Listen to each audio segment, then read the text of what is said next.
कि अगर आपने लक्ष्य बना लिया है उच्च कोटि का, भगवत प्राप्ति, भजन करना, धर्म से चलना, सत्य से चलना, तो आपकी परीक्षा होगी। उस मार्ग से हटाने के लिए प्रलोभन आएगा।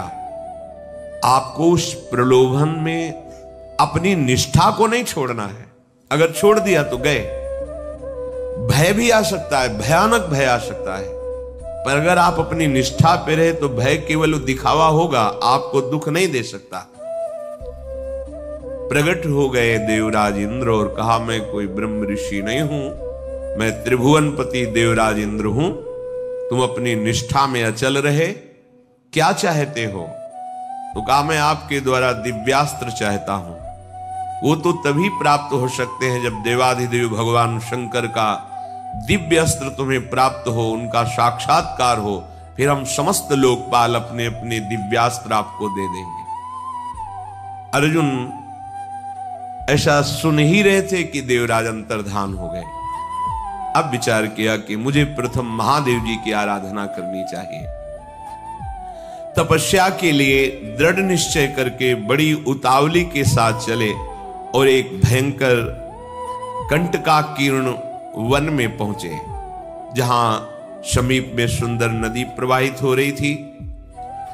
हिमालय का शिखर है, पवित्र शीतल वायु चल रही है। उस स्थान के दर्शन करके मन में निश्चय हुआ कि यही भगवान शंकर की आराधना करेंगे। महातेजस्वी दृढ़ संकल्प वाले अर्जुन ने उस प्रदेश में तपस्या में संलग्न होने के लिए स्थान चयन किया और कुशा की लंगोटी लगाई।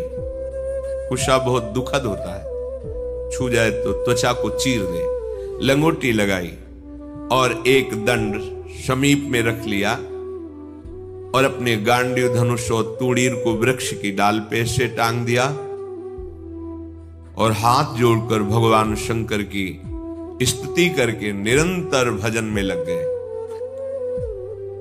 1 मास तक 3 दिन 3 रात कुछ नहीं खाना, उसके बाद सूखा पत्ता लेकर के पाना।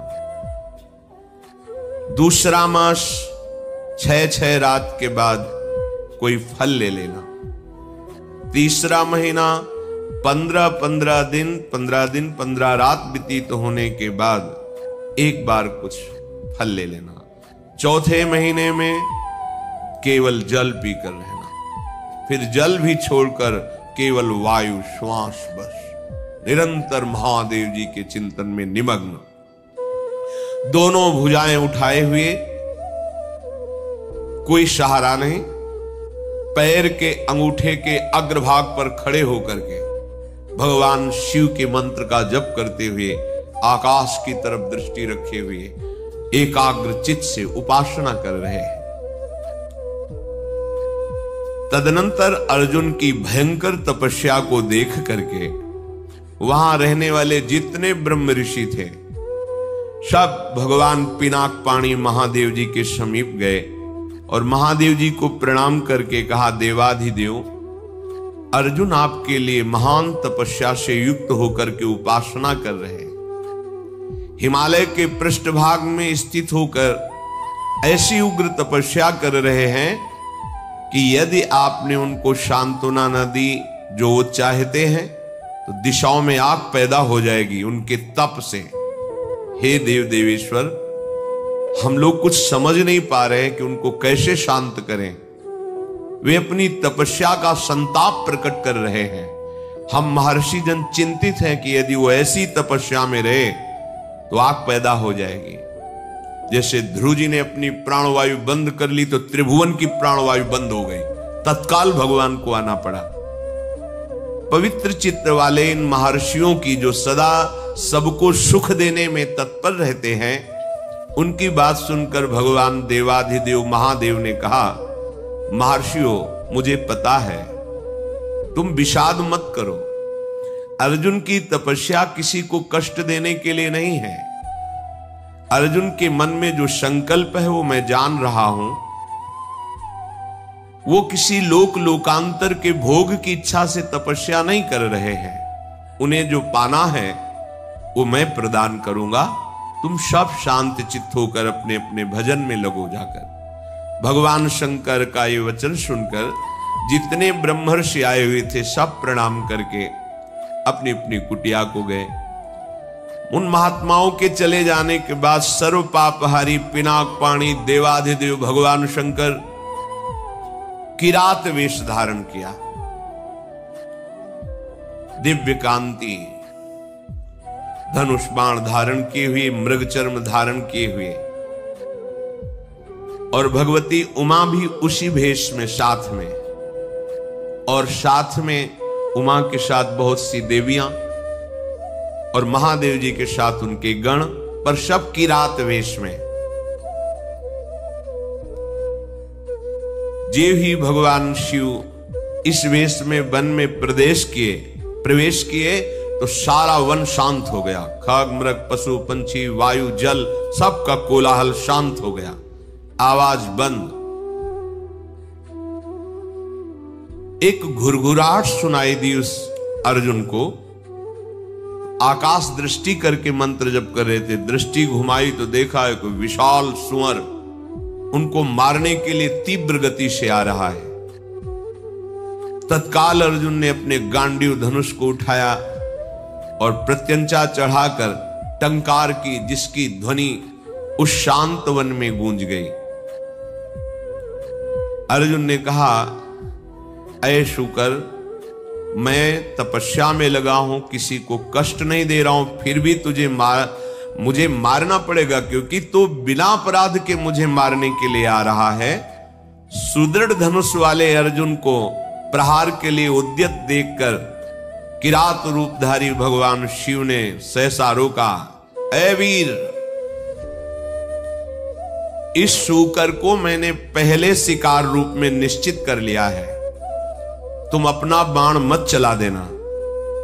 परंतु अर्जुन ने किरात के वचन की अवहेलना करके तत्काल भयंकर बाण के द्वारा उस शूकर को बेध दिया।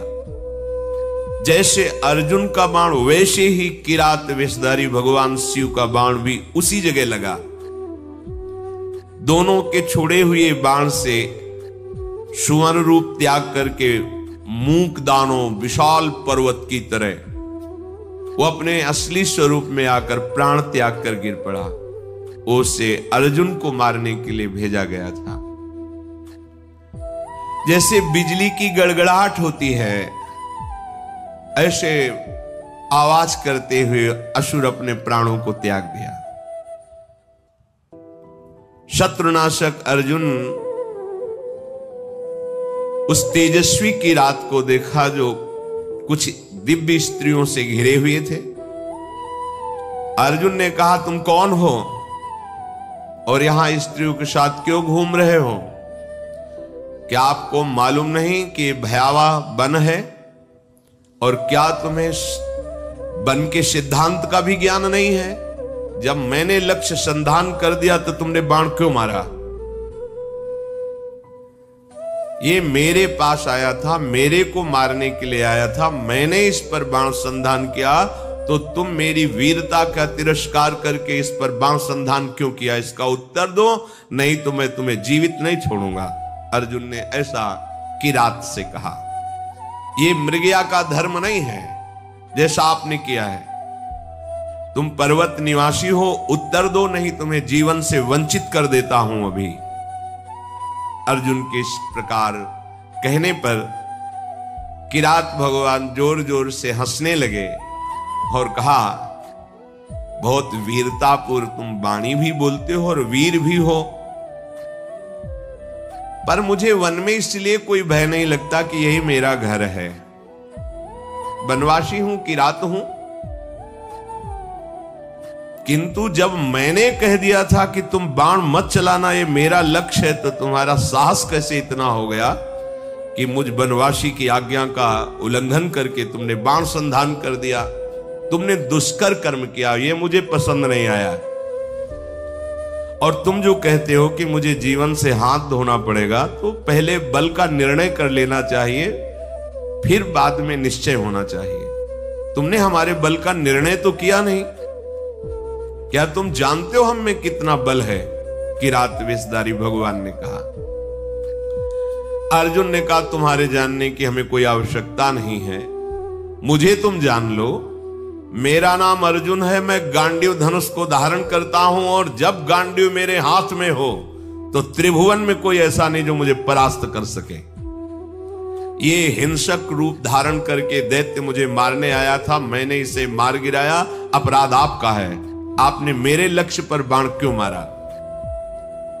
किरात वेशधारी भगवान बोले मैंने पहले रोका था और बाण संधान करके मैंने मारा है और तुम मेरे सामने वीरता की बात करो, इसलिए लगता है कि मुझे तुम्हें दंड देना पड़ेगा। अर्जुन ने कहा ऐसा कौन है त्रिभुवन में जो मुझे दंड दे? हमें लगता है कि तुम्हें प्राणों से कोई प्यार नहीं है, तुम्हें प्राणों से हाथ धोना पड़ेगा। भगवान ने कहा तुम्हें बल का घमंड है क्या? तुम दूसरों को निर्बल समझते हो क्या? हमें लगता है तुम्हें शक्ति का और बल का गर्व है, तो धैर्यपूर्वक हमारे सामने तुम अपना बल प्रदर्शन करो, मैं खड़ा हूं। पर जब मैं बाण छोड़ूंगा तो तुम खड़े नहीं रहोगे। किरात की ये बात सुनकर अर्जुन को बड़ा क्रोध है कि एक वनवासी किरात हमको ललकार रहा है। तत्काल भगवान शिव का ध्यान करके बाणों का संधान प्रारंभ किया। जितने भी बाण जा रहे हैं उस कोई घाव नहीं पैदा करे, सब लीन होते जा रहे हैं। और बार बार किरात कह रहे और संधान कर। अर्जुन को समझ में नहीं आ रहा कि आज तक तो ऐसा नहीं हुआ। बाण गया, अक्षय तूणीर है, बाण गया लक्ष्य वेदा तूणीर पे आ गया है।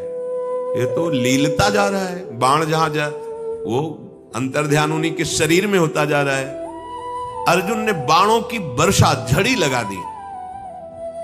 भगवान जो किरात वेश में कोई चेष्टा नहीं कर रहे, जहां बाण जाता है वहीं समा जाता है, अंतर्धान हो जाता है। 48 मिनट तक बाणों की झड़ी लगाते रहे, कोई खरोच भी नहीं और एक भी बाण वापस नहीं हुआ। सारी बाण वर्षा व्यर्थ देखकर अर्जुन को बड़ा आश्चर्य हुआ और कहने लगे धन्य है किरात, धन्य है। वास्तविक मैंने ऐसा वीर नहीं देखा तुम्हारे जैसा। हिमालय शिखर के समान तुम निश्चल खड़े हो और महाप्रचंड गांडीव धनुष से छूटे हुए बाण तुम्हें तनिक व्याकुल नहीं कर पाए। शास्त्रों बाण संधान किया पर तुम्हें खरोच नहीं हुई। एकमात्र मेरे आराध्य देव भगवान पिनाक पाणी शिव के सिवा कोई दूसरा ऐसा नहीं हो सकता कि जो हमारे गांडीव धनुष की चोट सह जाए बाणों की। और यदि तुम रुद्रदेव से भिन्न हो तो अब मैं जितने मंत्र जानता हूं, अस्त्र जानता हूं, सबका प्रयोग करके तुम्हें नष्ट कर दूंगा। अर्जुन ने जैसे आग्नेय अस्त्र मिले हुए थे उन सब अस्त्रों का प्रयोग भगवान शिव पे किया।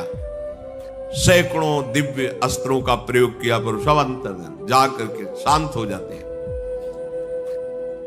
भगवान किरात वेशधारी हंसते हुए बोले और करो, और बाणों का संधान करो।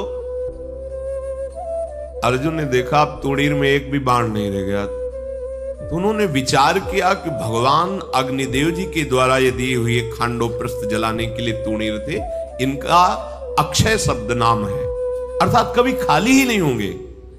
कर तुम अकर तुम अन्यथा कर तुम सर्व समर्था सा ईश्वरा, देवों के भी देव महादेव। एक भी बाण तूणीर में नहीं बचा, सारे बाण नष्ट हो गए। अब मैं क्या करूं? ये तो मेरे बाणों को ही लील जा रहा है, तो मैं इस प्रचंड बलशाली धनुष के प्रहार से मारूंगा, धनुष की कोटि से। ऐसा विचार करके अर्जुन ने अपने प्रचंड गांडीव धनुष से प्रहार किया। गांडीव धनुष भी लीन हो गया किरात के शरीर में। कूद पड़े अर्जुन और अपने घूंसे से प्रहार किया। भगवान शिव शांत खड़े हैं। एक तलवार थी अर्जुन के पास जो पर्वतों को भी काट सकती थी। भगवान शिव पे मारा तो कुंठित होकर गिर गई, कहीं खरोच भी नहीं। बड़ा कि आखिरकार अब कैसे इन पर विजय प्राप्त करें। किरात रूपधारी जो भगवान थे, भगवान ने कहा भी वृक्ष है, शिला है, इनसे प्रहार करो। कुंती कुमार अपने बल से पर्वत की शिलाएं उठाकर प्रहार करते हैं, कोई फर्क नहीं। अब भगवान शिव ने कहा हो गया, अब हम प्रहार करते हैं, तुम सहो। दौड़ करके किरात ने अर्जुन को अपनी भुजाओं में फंसाया और मुष्टि प्रहार किया। बड़ा भयंकर शब्द हुआ, अर्जुन का अंग अंग टूटने लगा भगवान शिव के घूंसे के प्रहार से, मानो उनकी भुजाओं में मूर्छित हो रहे हैं। देवादिदेव महादेव जी के अंगों से फिर भी प्रयास करके वो लड़ रहे हैं, एक एक अंग उनका टूट रहा है। वो मन में विचार करे, आज तक ऐसा वीर हमने नहीं देखा जो मुझे थकित कर दे। युद्ध में अर्जुन कभी श्रम को प्राप्त नहीं होते कि अब मैं थक गया हूं, ऐसा कभी नहीं। भगवान शंकर भुजाओं से भली भांति, कितना सौभाग्य है, नियंत्रित किए हुए हैं। और अर्जुन को जहां मूर्छा छूटती तब फिर एक घोंसा जबाते हैं, फिर वो उली की भुजाओं में 2 घड़ी तक अर्जुन पिटते रहे। फिर उनका देखो, मुझे थोड़ा समय दे दो, अगर तुम युद्ध के नियमों को जानते हो तो मैं कह रहा हूं थोड़ा समय दे दो, फिर मैं तुमसे युद्ध करूंगा। छोड़ दिया, और करके देख लो। तत्काल वहीं की मिट्टी एकत्रित की और उसे लिंगाकार किया। बन था ही, कुछ पुष्प लिए, माला और पुष्प, और हाथ जोड़कर भगवान शंकर की आराधना की, भगवान शंकर का स्तवन किया। पशूनां पतिं पापनाशं परेशं गजेन्द्रस्य कृतिं वशानं वरेण्यं जटाजूट मध्ये स्फुरद्गांगवारिं महादेवमेकं स्मरामि स्मरारिं महेशं सुरेशं सुरारार्तिनाशं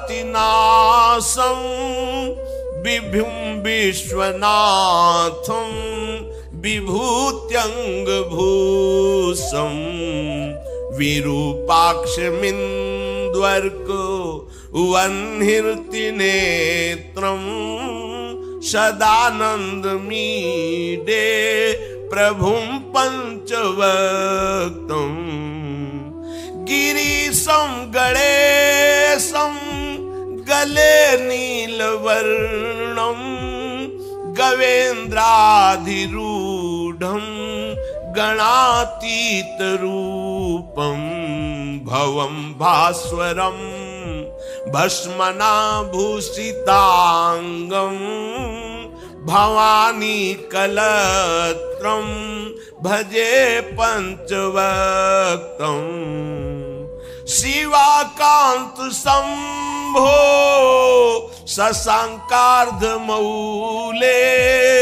महेशान शूलिन जटाजूट धारिन त्वमेको जगत व्यापको विश्वरूप प्रसीद प्रसीद प्रभो पूर्ण रूप। भगवान शिव का स्तवन करके जे ही माला शिवलिंग पे डारी, देव ही किरात पर वो माला पहुंची, मस्तक में किरात के। ओहो, ये देख करके अर्जुन आनंद से उल्लसित हो गए, साष्टांग चरणों में गिरे, बोले प्रभु यही मैं सोच रहा था कि ऐसा त्रिभुवन में कौन वीर है जिसकी भुजाओं में आकर मैं निकल ही नहीं पाया, जिनके प्रहार से मेरे अंग अंग शिथिल हो गए। किरात रूपधारी भगवान शिव के चरणों में अर्जुन पड़े हुए, भगवान शिव ने अपनी महान भुजाओं से उठाया सर्व पापहारी भगवान भव अर्थात महादेव बहुत प्रसन्न हुए और गंभीर वाणी में कहा, अर्जुन कोई ऐसा है ही नहीं तुम्हारे जैसा वीर जो मेरी भुजाओं के प्रहार को सह सके।